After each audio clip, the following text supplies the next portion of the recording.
What's going on, everyone? So Cam Reddish has played the last two games for the Los Angeles Lakers. Finally seems to have worked his way into the rotation off the bench for the Lakers, and he is really maximizing his opportunity here. Obviously, in the first game, it was more so his defensive effort. He was everywhere defensively and was just all kinds of problems for Detroit when he was actually in the game. Offensively, he didn't really give you anything. He didn't even take a single shot in the Detroit game, but gave you 5 rebounds, was absolutely menacing out there, gave you a steal on paper, but deflected and disrupted and created a couple others, and was a plus 10 out there for the Lakers in a game where he was really one of the few bright spots, if not the arguably the only real bright spot for this Lakers team. And then you got to the Memphis game, and it was like, okay, well, what is Cam Reddish going to do? What is he going to provide for this Lakers team? Is he going to follow that up? Is he going to continue with the effort? Is he going to kind of have a little bit of issues? And he, in 26 minutes, gave you 15 points, another 5+ rebounding game and 6 rebounds, 2 assists, went 5 of 7 from the floor, 2 of 2 from three-point range, 3 of 4 from the foul line, got you 2 steals and only 3 fouls during that stretch, which for as aggressive and as pestering as he was on the defense side, especially towards Ja, right? I mean, he had Ja in prison. Like, he was clamping that dude up the entire game, held him to 7 of 17 from the floor during that stretch. So it took him 17 shots to get to 20 points. That's the kind of efficiency that you want. And Ja had 5 turnovers during that stretch as well. But he was fantastic. And look, I've always been a big Cam Reddish guy.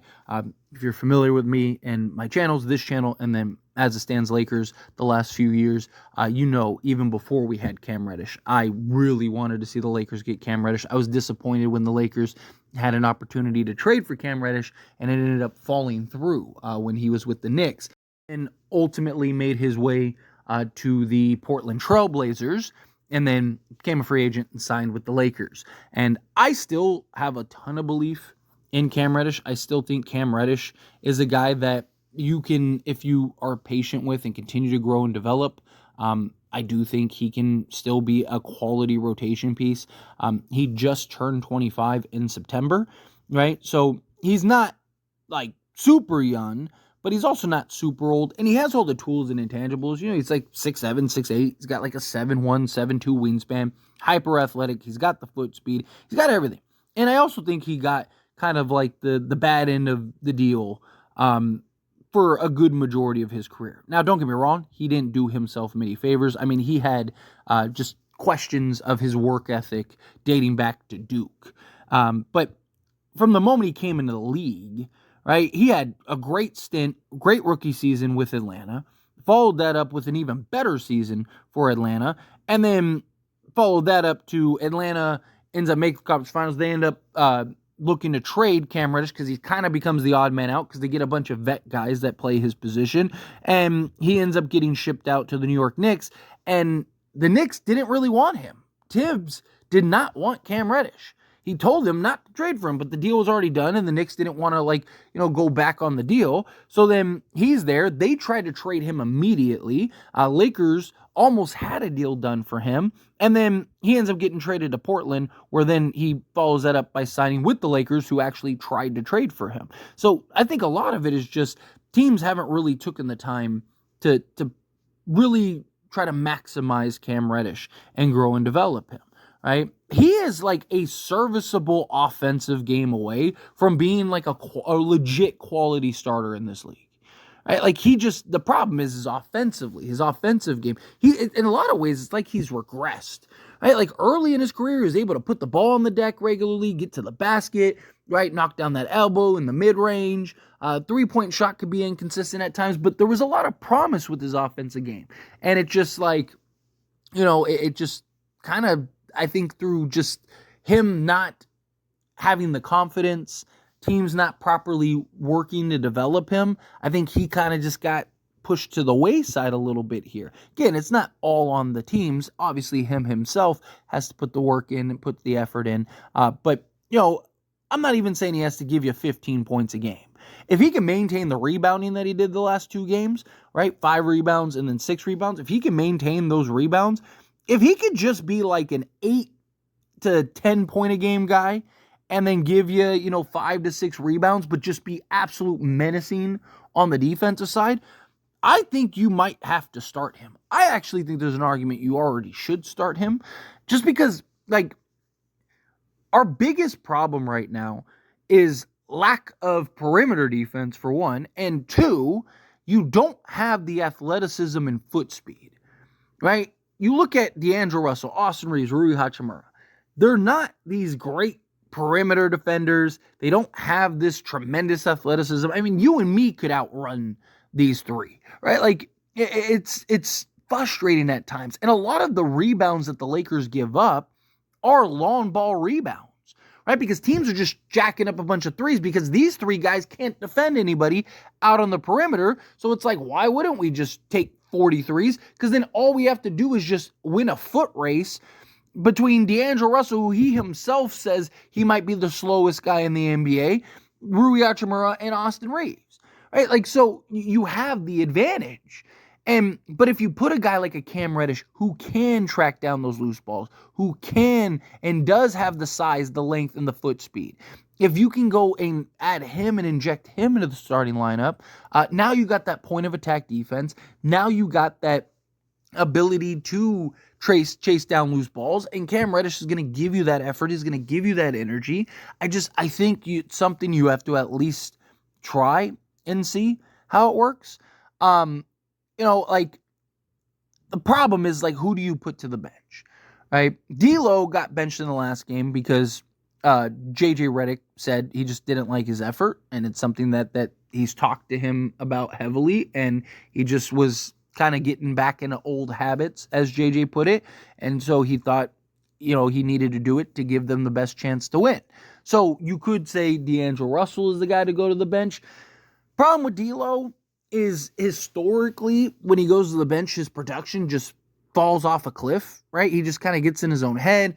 Now, he has said that he will be better professionally, and he's not going to be, have the disconnect that he's had in previous seasons. So maybe he'd be more willing, maybe he'd be more open to it, which would be great.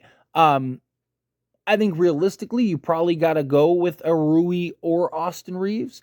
I would personally prefer Austin Reeves. And it's not about who's better or anything like that. It's simply that Austin Reeves gives you the best production off the bench out of the 3. Rui Hachimura is excellent, and I do think can give you some real production off the bench. But I like the idea of the size, especially because Rui has rebounded the ball much better this season. But I like the size that and the potential advantages that you have with a Rui, Cam Reddish, D'Lo, LeBron and AD lineup. And Austin Reeves is actually better and more efficient off the bench than he is in the starting unit, right? Because for him, it's a lot about just the minutes, but efficiency-wise, he is much more efficient, right? Like last season, for example, he was shooting 28% from 3. He was shooting like 40% from the floor. He was not having a good start to his season. Lakers ended up benching him, and he immediately skyrocketed. He was shooting, I think it was like 42% off the top of my head from 3-point range and like 50% from the floor, and immediately jumped into the 6th man of the year conversation, who Tim Hardaway Jr. at the time was leading by like a large margin, and Austin Reeves came in and immediately challenged him for that title, and then eventually got back into the starting unit, and then he went back to being inconsistent. But if Austin Reeves can give you that level of production, I just think it solves so many things, right? One, I think now you got better athleticism and foot speed and just defense to kind of better balance out that starting unit. And two, now you get to bolster the bench, and Austin Reeves gets to play his game more, right? Because now he can be more of a focal point. He can be more of like the guy off the bench leading the charge rather than being another guy in the offense, right? Like, I just think now you potentially fix part of your bench issue as well as some of your starting issues. And I just think you have better overall balance. Now you can do the same thing with Rui. And I don't hate that idea. And D'Lo, the only reason I wouldn't do it is just because, again, he tends to completely disappear when that happens.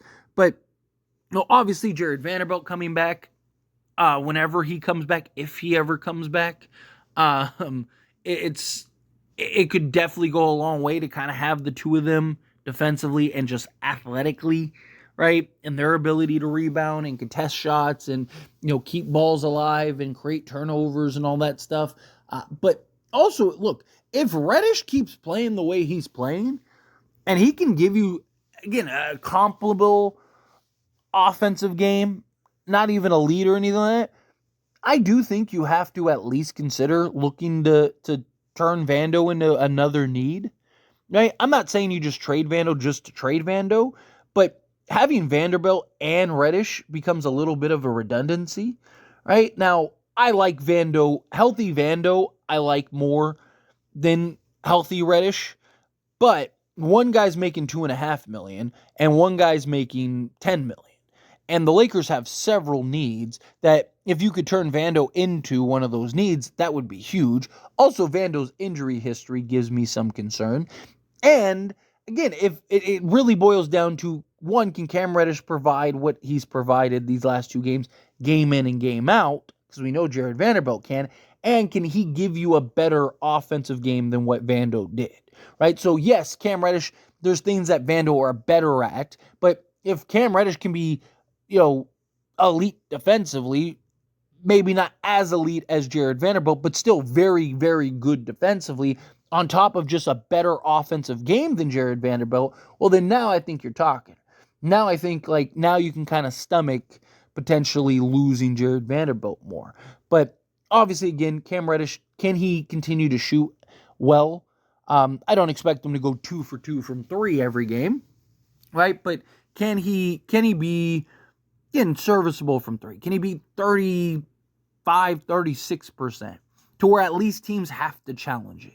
Teams have to at least contest it rather than just leaving him wide open, because that's the problem, right? His best three-point season was the 2021-2022 season before he got traded to Atlanta. And he was shooting on 4.5 attempts, 38% from 3. If he can get back to that, and give you the defense he's playing, whew, he without a doubt has to be a starter. Like, if he's giving you, 40 or 38% from 3-point range on 4 or 5 attempts per game, he absolutely has to start at that point. And then even if you look at, some of the other years, right? Like, he's been very inconsistent, right? For his career, he's a 32% 3-point shooter. He has to be better than that. But if he can be, 36%, something like that, 37%, 38%, that 36 to 38% range. If he can be that, that would just be massive, massive for the Lakers. But, we'll see. We need to see him continue to perform well, continue to play well, and see what he can provide, particularly on both sides of the basketball. But I love what we've seen from him, and I hope that he can maintain it, because I definitely think he's earned rotation minutes, like genuine rotation minutes. But anyway, as always, this is a discussion, so I pass the question on you. Let me know your thoughts and opinions down in the comments below. What do you think? How do you feel? What are your thoughts? Do you too think that, Cam Reddish, he has to play, he deserves the minutes, he has earned those minutes? Do you think, we got to continue to see and see how things play out? However you feel, whatever your thoughts are, I'd love to hear it. So let me know down in the comments below. That being said, if you haven't liked this video, hit that like button. Helps me out. So we enjoy these types of videos, and I truly appreciate it. Not subscribe to the channel, hit that subscribe button. Turn on the bell notifications. Appreciate y'all. See you in the next one. Thank you.